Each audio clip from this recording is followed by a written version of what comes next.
চাহৰ কাপত যাৰ কথাৰ ৰস আটাইতকৈ ওপৰত, সুৰবৰ সকলোকে আপোন কৰি লোৱা, তেওঁৱেই আমাৰ মৰমৰ ৰুবুল দা। দুখৰ মেঘবোৰ ফালি হাঁহি এটি বিয়পাই, ৰুবুল দা থাকিলে কোনো কথাৰ চিন্তা নাই।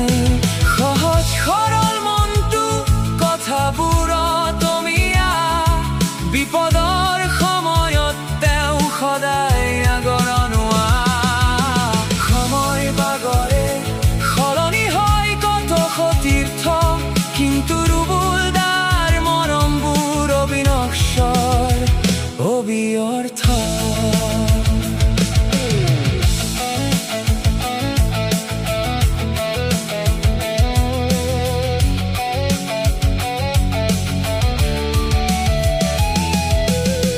হৃদয়ৰে কোণত থকা শ্ৰদ্ধা আৰু মৰমেৰে দিলো এই উপহাৰ কবিতাৰ সুৰেৰে।